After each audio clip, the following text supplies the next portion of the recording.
Episode 4 की starting में ये दोनों किस कर रहे थे। सेजंग अंदर आती है, पूछती है क्या वो जो तुम यहाँ पर हो, लेकिन जैसे ही इन्हें किस करते हुए देखती है सॉरी कहती है और चली जाती है। सेजंग की फ्रेंड इसे पूछती है क्या तुम्हारा टीम लीडर अंदर है। सेजंग कहती है कि मैं श्योर नहीं हूँ, लेकिन उसकी बैग को देखकर ऐसा लग रहा है कि वही होना चाहिए। ये कहते हैं कि चलो देख कर आते हैं, लेकिन सेजंग कहती है कि रहने दो, वो किस कर रहे हैं। बाद में यहाँ से चली जाती है। मेरी वजू से कहती है कि शायद वो चली गई होगी। वूजू कहता है कि मुझे भी ऐसा ही लगता है। मैरी इसको देखती है और कहती है कि तुम्हारे लिप्स पर लिपस्टिक लगी हुई है, हालांकि इसको उतार नहीं पाता।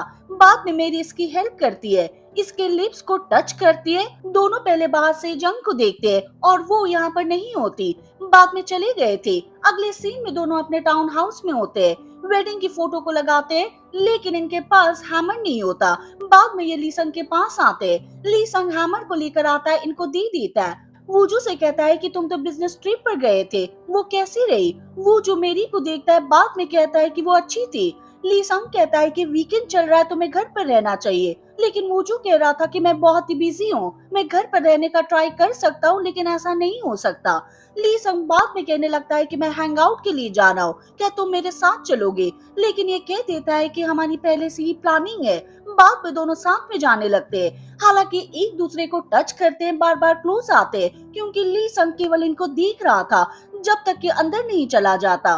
ली संग केवल देखता ही रह जाता है। अगले सीन में वो जो अपने काम पर होता है और सेजंग सिर्फ इसको देखी जा रही थी। वॉन्सू पूछता है कि तुम इसे क्यों देख रही हो। सेजंग ने बता दिया था कि कल मैंने इसे फोटो स्टूडियो में देखा था, लेकिन वॉन्सू कहता है कि वो कोई और होना चाहिए। जब इनकी मीटिंग होने वाली थी तब भी सेजंग वूजू के बारे में बात कर रही थी। सानी इसके पास आती है, पूछती है कि तुम किसके बारे में बात कर रहे हो, इसने बता दिया था। सानी कहती है कि ऐसा नहीं हो सकता, मुझे नहीं लगता कि वूजू की कोई गर्लफ्रेंड है, क्या तुम वूजू के फेस को नहीं देख पाए, लेकिन वो बताती है कि वो किस कर रहे थे। सानी पूछती है कि वो गर्लफ्रेंड कौन थी, लेकिन सेजंग कहती है कि मैं नहीं जानती। हालांकि जब किस वाली सीन की बात करती है तब सामने मेरी को देखती है, तब कह देती है कि वो तो मेरी की तरह दिखाई दे रही थी। मेरी कुछ नहीं कह पाती, ये कहती है कि तुम फोटो स्टूडियो में कॉल करके पूछ सकती हो कि कल वहां पर कौन आया था। सेजंग कहती है कि मैंने सोचा ही नहीं, बाद में कॉल करने लगती है। वूजू भी यहाँ पर मीटिंग करने के लिए आ गया था, लेकिन सेजंग फोन पर बात करने लगती है। अगले सीन में वूजू मेरी से बात करता है, बताता है कि मैंने फोटो स्टूडियो में पहले ही रिजर्वेशन करवा लिया था, हमने अपना नाम भी अलग बताया था। मैरी कहती है कि इसके लिए थैंक यू, मुझे तो अंदर बहुत ही पसीना आ रहा था। वूजू पूछता है कि क्या लीसंग ने तुम्हें फिर से कांटेक्ट किया था, लेकिन वो मना कर देती है। मैरी कहती है कि वेडिंग की फोटो लेते टाइम हमने वैसा कर दिया, उसको सीरियस मत लेना, लेकिन वूजू कहता है कि मैं तो सीरियस नहीं ले रहा हूँ, सीरियस तो तुम ही ले रही होगी, तुम मेरे ऊपर कैसे बुल की तरह कूद गई थी और मुझे पकड़ लिया था। मैरी अलग ही फेस बनाती है और कहती है कि सेजंग वहाँ पर आ गई थी, अगर मैं किस नहीं करती तो ये मुझे देख लेती, और वैसे तुम्हारे बारे में क्या, तुमने पहले मुझे किस किया था। वूजू कहता है कि मैं सिर्फ सेजंग से बचने का ट्राई कर रहा था, वैसे मैं तुम्हारे कपड़े ले आया हूँ जो तुमने वहाँ पर छोड़ दिए थे, ये इसके लिए थैंक यू कहती है। वूजू कहता है कि अगर तुम ग्रेटफुल हो तो तुम्हें मेरे लिए काम करना होगा, मेरी दादी को तुम्हारी डिजाइनिंग पसंद आई, वो तुम्हारी प्रेजेंटेशन चाहती है। अगले सीन में मेरी प्रेजेंटेशन के बारे में सॉन्ग ही से बात करती है। सॉन्ग ही बताती है कि पिन लियोन कौन है और वो कैसी इंसान है, कई मैटर को लेकर उसकी तारीफ करती है। मैरी कहती है फिर तो मैं उनसे मिलने के लिए एक्साइटेड हूँ, मैं उसके साथ काम करना चाहती हूँ। वही हम पिन लियोन को देखते हैं जो कि हांगू से बात करती है, पूछती है कि क्या तुम फ्यूनरल में गए, वो भी हाँ भरता है, बता रहा था कि अब सब कुछ ठीक है। वैसे मुझे आपको कुछ बताना है, मुझे लगता है कि वो हमारा एम्प्लॉय मिस्टर को गबन कर रहा था, हाल ही में हमें उसके बारे में पता चल रहा है कि गैम्बलिंग भी करता है, लेकिन अगले दिन उसका एक्सीडेंट हो गया। पिलनियन कहता है कि ऐसा नहीं हो सकता, वो बहुत ही लॉयल था। हांगू कहता है कि मैं जानता हूँ इस बात पे बिलीव करना इम्पॉसिबल है, लेकिन यही सच है, अगर हम गबन की बात को एक्सपोज करते हैं तो मीडिया को इसके बारे में पता चल जाएगा और इससे हमारी इमेज खराब हो सकती है। पिलनियन कहती है फिर हम क्या करें। हांगू ने कह दिया था कि मेरा मानना यही है कि हमें शांत रहना चाहिए। बाद में सभी खाना खाते हैं। पिल्नियन इयोंग सू से कहता है कि अब तुम्हें मिस्टर को की पोजीशन लोगे, हमें उसकी फैमिली के लिए कुछ करना चाहिए। मी यॉन बीच में बोलती है और कहती है कि उसकी वाइफ हमसे मिलने के लिए कभी नहीं आई, उसने हमारे साथ कभी खाना नहीं खाया, हमें ऐसा क्यों करना चाहिए, गाड़ी हमें केयरफुली चलाना चाहिए। गाड़ी में केवल मिस्टर को था, अगर उसकी फैमिली होती तो सभी की डेथ हो जाती। सभी वूजू को देख रहे थे क्योंकि उसकी फैमिली के साथ यही सब हुआ था। हांग मियोन को इशारा करता है चुप होने के लिए कह रहा था। मियोन कहती है कि वैसे भी स्टोरी क्या है, उसके बारे में सभी जानते हैं। वूजू कहता है कि कोई बात नहीं, मैं ठीक हूँ, मेरा हो गया, बाद में चला गया था। पिल्नियन मियोन को डांटती है और कहती है कि तुमने ऐसी बातें क्यों की। मियोन कहती है कि आप मुझे क्यों डांट रही हो, वैसे भी वूजू ने कह दिया था कि वो ठीक है। लेकिन योंग सू कहता है कि वो ठीक नहीं है, मैं उसे जानता हूँ, वो बहुत ही वीक दिल का है, उसे डर लगता है। बचपन में मैंने उसका एक टॉय ले लिया था, उस टॉय को वो हमेशा अपने पास रखता है, वो एक कंफर्ट टॉय है। वो जो अपने रूम में आता है इसी टॉय को देख रहा था, फिर अपने पास के सीन में चला जाता है जहाँ पर गाड़ी से बाहर आ गया था और हेल्प के लिए चिल्लाता है। तभी गाड़ी इसके सामने आती है, गाड़ी में छोटी बच्ची होती है, साथ में उसका डैड होता है। अगले सीन में यहाँ पर पुलिस आ जाती है। वो जो बाद में पुलिस स्टेशन में होता है, टैक्सी ड्राइवर और साथ में इसकी बच्ची भी यहीं पर थी जो कि स्टेटमेंट दे रहे थे। लेकिन ये लड़की वूजू को देखती है, इसके पास आती है, टॉय को देती है और कहती है कि ये टॉय मेरे डैड ने मेरे बर्थडे पर दिया था, तुम इसे ले सकते हो। टॉय के ऊपर एक बटन होता है, इसको प्रेस करती है और इसके अंदर से कंफर्ट वाले वॉइस बाहर आते हैं। तभी यहाँ पर पिल्नियन और हांगू आ जाते हैं। वो जो भागकर अपनी दादी के पास आता है, रो रहा था। बाद में लड़की को देखता है लेकिन वो यहाँ पर नहीं होती, उसका टॉय यहीं पर था। वो जो टॉय को लेकर गाड़ी में बैठ रहा था, लेकिन पास में लड़की को देखता है जो कि रो रही थी। अपने डैड से पूछते हैं कि क्या उस लड़के की पेरेंट्स की डेथ हो गई है, ऐसा नहीं हो सकता, अब उसकी देख रेख कौन करेगा। वो जो ये सारी बातें सुन लेता है। अगले सीन में मेरी को देखती है जो अपने घर पर होती है, किस वाले सीन को याद कर रही थी, अपने आप से कहती है कि जब मैं किस कर रही थी तो क्या मैंने अपनी टंग को बाहर निकाला था। बार बार इस सीन को देखती है, फिर अपने आप को मारती है और कहती है कि मैं क्या कर रही हूँ, क्या मैं कैरेक्टर में पूरी तरह से घुस गई हूँ, मुझे ऐसा नहीं करना चाहिए, वैसे भी ये सब रियल नहीं था। अगले सीन में जिन ग्योंग को देखते जो हॉस्पिटल में होती है, अपनी फीलिंग को कन्फेस करने के लिए एक जगह को सर्च करती है और इसको मिल भी जाती है। बाद में वुजू के पास कॉल करती है और पूछती है कि क्या आज तुम फ्री हो, हम साथ में बाहर चलेंगे। वुजू कहता है कि तुम मुझे बाहर क्यों ले जा रही हो, क्या तुम्हारे दोस्त नहीं है। जिन ग्योंग कहती है कि ऐसी कोई बात नहीं है, मुझे लगा तुम बोर हो रहे होंगे इसलिए मैं तुम्हें बाहर ले जाना चाहती हूँ। वुजू कहता है कि ठीक है, आज मेरी प्लानिंग है, मैं तुमसे शाम को मिलूंगा। जिन ग्योंग बहुत ही हैप्पी होती है। नर्स इसको देखती है, पूछती है क्या तुम डेट पर जा रही हो, लेकिन वो कुछ नहीं कहती। एक फाइल को देखने लगते है और कहते हैं कि हमारा वीआईपी कस्टमर सांग ह्यून है, वो भी हाँ भरते हैं और कहती है कि हम उसके पास गए थे, हमें लगता है कि उसे कुछ नहीं हुआ है, वो सिर्फ यहाँ पर रहने का नाटक कर रहा था। तभी पास से लीसन जा रहा होता है और नर्स चुप हो जाती है। इसके जाने के बाद जिन ग्योंग को बता रही होती है कि सांग ह्यून के लिए काम करता है, रात हो या फिर दिन हो इसे यहाँ पर आना ही पड़ेगा, मुझे इसके लिए बुरा लग रहा है। अगले सीन में मेरी और वो जो दोनों साथ में होते हैं, आज इनसे मिलने के लिए सांग ह्यून आने वाला है, इसलिए दोनों जमकर तैयारी करते हैं, जैसे कि मैचिंग शूज पहनना, मैचिंग कपड़े पहनना और भी कई काम होते हैं। मैरी अपनी वेडिंग को लेकर इसे क्वेश्चन करती है और ये बता देता है। बाद में ये भी कहते हैं कि हमारा हनीमून कब था, लेकिन ये नहीं बता पाता। मैरी कहती है कि हम हनीमून पर गए ही नहीं, अगर वो पूछे तो बता देना कि हम लंदन जाएंगे। पूजू कहता है कि तुम्हारा एक्स अच्छा रहा होगा, कैसे तुम्हें एक आदमी के साथ हनीमून पर जाने के लिए अलाउ कर रहा है। मैरी कहती है कि मैंने उसके लिए कई काम किए थे, उसका इंश्योरेंस बनाया, अपार्टमेंट के लिए पैसा देना। पूजू कहता है कि क्या उसने तुम्हें थैंक यू कहा था, लेकिन वो मना कर देती है। पूजू पूछता है कि तुम्हारी मुलाकात कैसी हुई थी, मैरी बताती है। साथ में पास के सीन को देखते हैं। मैरी कहती है कि हम वेकेशन के लिए बाहर गए हुए थे, तब मैं पानी में डूब रही थी लेकिन उसने मुझे बचा लिया, मुझे लगा कि यही प्यार है, अब हमारी शादी हो जाएगी, लेकिन मैं गलत थी। वूजू कहता है कि क्या तुम्हें रिग्रेट हो रहा है, वो भी हाँ भरती है। मैरी कहती है कि शायद कमी मुझ में ही है, मुझे अपने आप को चेंज करना होगा, लेकिन वूजू कहता है कि तुम जैसी भी हो सही हो, मुझे लगता है कि कोई तो मिलेगा जो कि तुम्हारे प्यार को हल्के में नहीं लेगा। मैरी कहती है कि ऐसा कहने के लिए थैंक यू। अंदर मेरी का फोन बज रहा होता है जो कि इसकी मॉम का होता है, लेकिन मेरी को पता नहीं चलता। लेडी योंग सूक से कहती है कि तुम ये खाना तैयार क्यों कर रही हो। योंग सूक ने बता दिया था कि मैं मेरी के ससुराल वालों के पास जा रही हूँ। लेडी इससे कहने लगती है कि वो जो तुमसे मिलने के लिए कभी नहीं आया, वो तुम्हें लो कैटेगरी में देखता है। लेकिन योंग सूक कहती है कि ऐसा कुछ भी नहीं है, वो बिजी है इसलिए नहीं आ सका। मैं अभी उसके पास कॉल करती हूँ। वही हम मुजू को देखते हैं जो कि होटल में होता है, अपने शेयर मार्केट को देख रहा था जो कि नीचे गिर गया था। इसके पास मेरी की मॉम कॉल करती है लेकिन ये रिसीव नहीं करती, फोन कट कर देता है। बाहर आता है और इसकी गर्लफ्रेंड जेनी के फोन में एक मैसेज आया हुआ था। कोई आदमी होता है जो कि सी नाम से है और इसे एक रूम में आने के लिए कह रहा था। तभी जेनी शावर लेकर आती है और इसे कहती है कि तुम भी शावर ले लो। वो जो इसे किस करता है और शावर लेने के लिए चला गया था। अगले सीन में लीसंग को देखते हैं जो पुलिस स्टेशन में आ रहा होता है। मैरी के पास कॉल करता है, कहता है कि आज सांगयोन आपसे नहीं मिल पाएंगे, चलो इसे कैंसिल कर देते हैं। मैरी कहती है कि कोई बात नहीं है। ली संग अंदर आता और एक आदमी से मिलता है। आदमी एक वीडियो दिखा रहा होता है जहाँ पर सैंग यून इसको मार रहा था।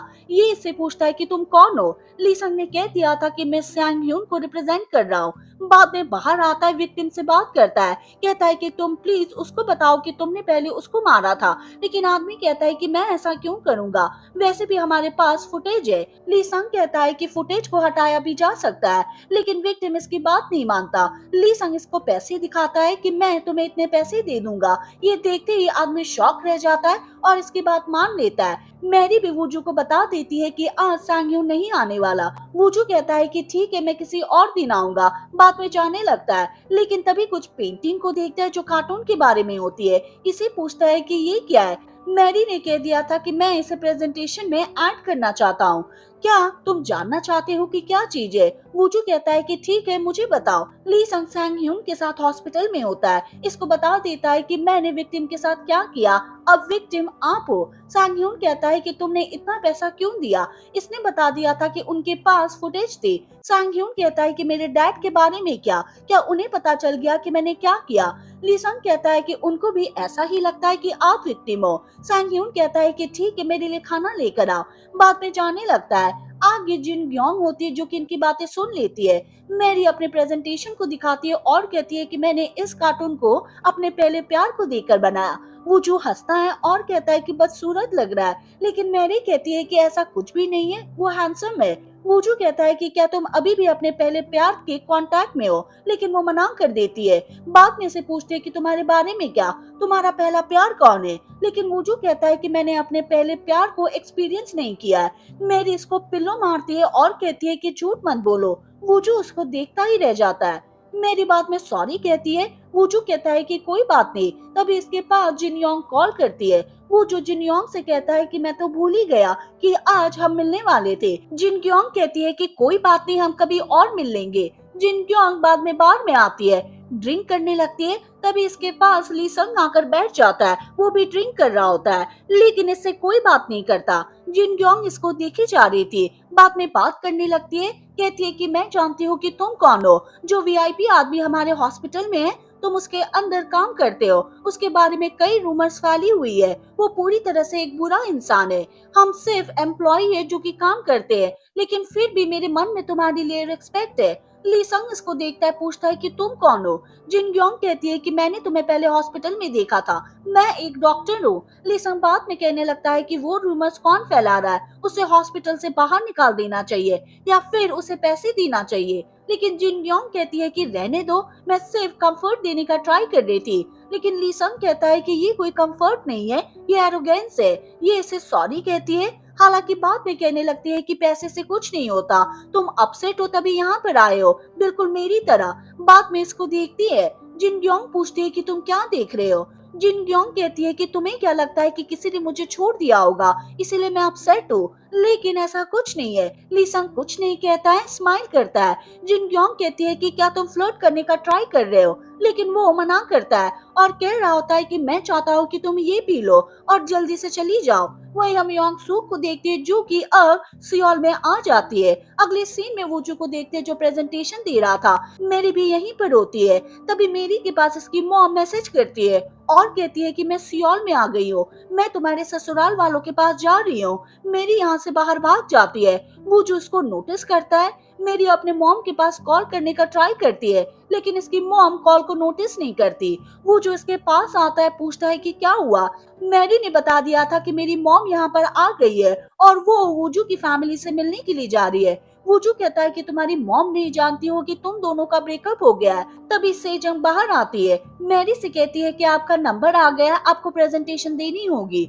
वूजू कहता है कि तुम मुझे तुम्हारे एक्स का एड्रेस सेंड कर दो, मैं तुम्हारी मॉम को रोकने का ट्राई करूंगा। बाद में मैरी ऐसा ही करती है।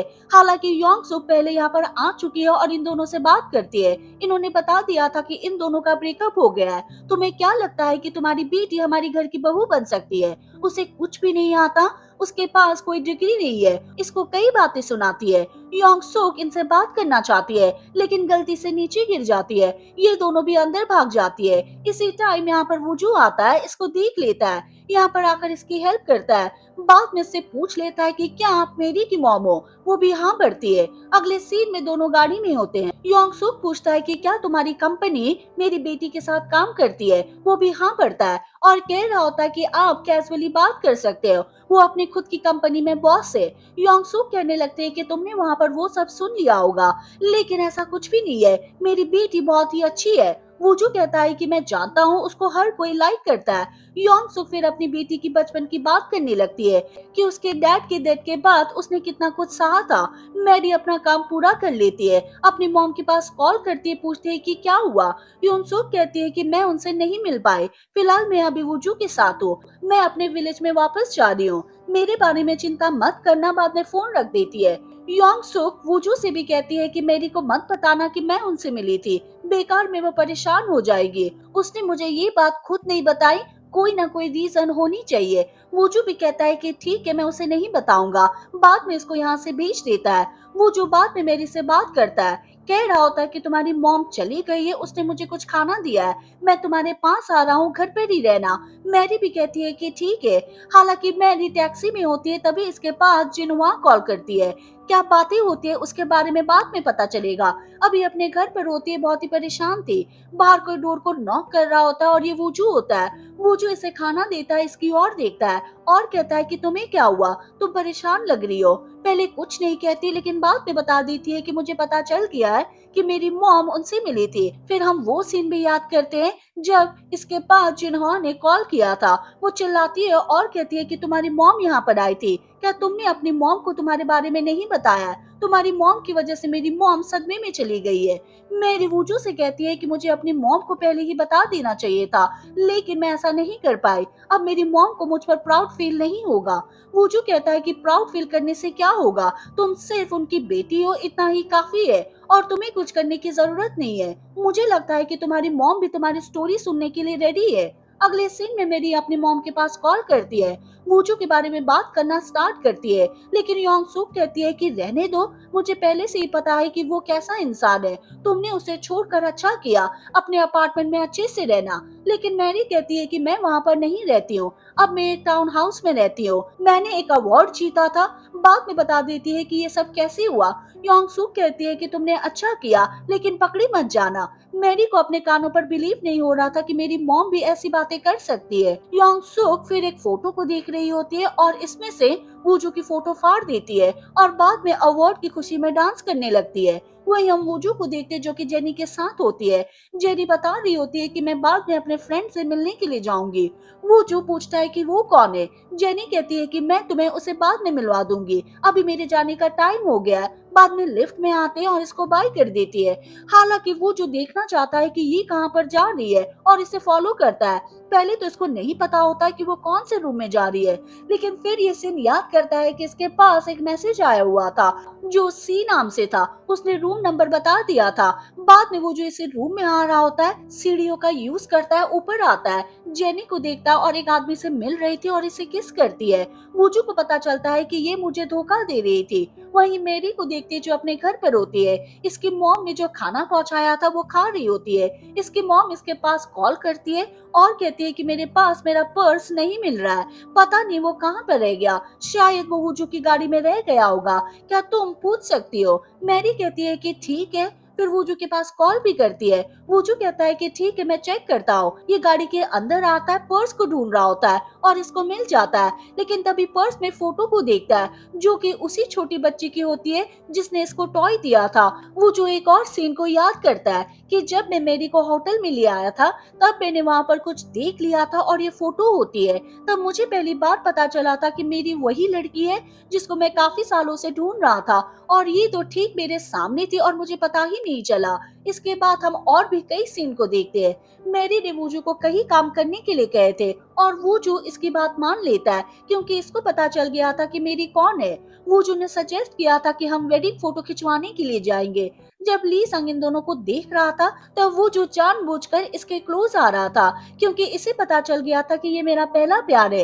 ये अपने स्कूल टाइम के सीन को भी याद करता है। साइकिल पर जा रहा था, एक गाड़ी इसके पास आती है और इसको देखकर ये डर गया था। अपने पास की सीन में चला जाता है। वूजू बताता है कि मैं उधर ही डिप्रेशन में चला गया था, लेकिन जब भी मैं इस टॉय को देखता था तो मुझे अच्छा फील होता था। अब वो जो इसकी हर बात मानता है ताकि मैं इसका एहसान चुका सकूं।